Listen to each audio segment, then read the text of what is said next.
C'est l'instant de la revue de presse présentée par Émeric Okukpeli qui est installé. Émeric, on est suspendu à tes lèvres.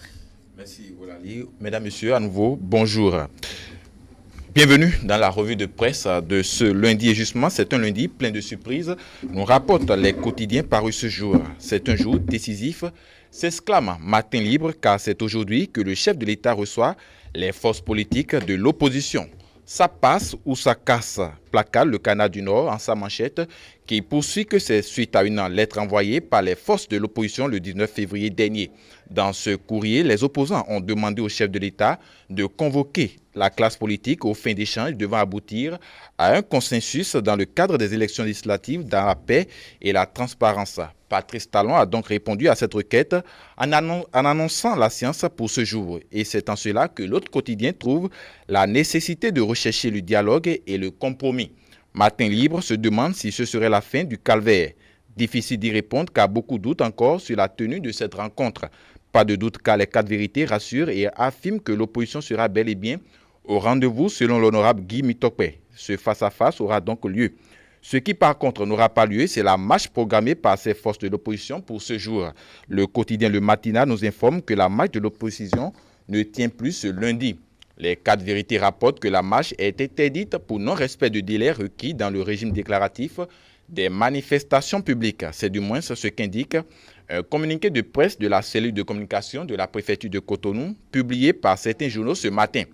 Le même communiqué informe qu'après la notification d'interdiction, le préfet intérimaire de Cotonou, Jean-Claude Kodia, a rencontré ce dimanche une délégation des initiateurs de la marche conduite par Théophile Yarou. C'était en présence d'autres autorités, dont le directeur départemental de la police républicaine. Pour le matin, l'opposition renonce à la marche.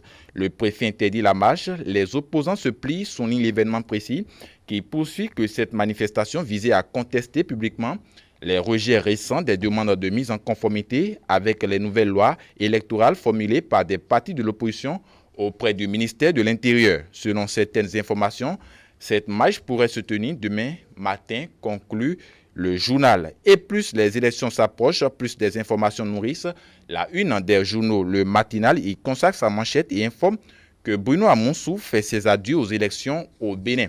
Le Canard du Nord confirme l'information et titre que Bruno Amonsou officiellement out. Après Mathurin Nango il y a quelques semaines, le renard de Diakotomé ne participera pas aux élections législatives d'avril prochain. Cette décision est intervenue au cours d'une cérémonie d'hommage à lui rendue par les jeunes du Koufo. À propos donc de son retrait de la course, le président Amonsou apaise et rassure, mentionne l'événement du jour. Les dernières lignes de cette revue avec l'église protestante méthodiste du Bénin qui salue les efforts du gouvernement selon le Matinal. L'église protestante décerne un satisfecit au gouvernement, placard le quotidien du service public, La Nation en sa manchette. Le Béninois libéré renchérit que c'est dans une lettre écrite à l'issue du synode général que ces hommes de Dieu ont félicité le président Patrice Talon pour le social et ses nombreuses réformes entamées depuis quelque temps.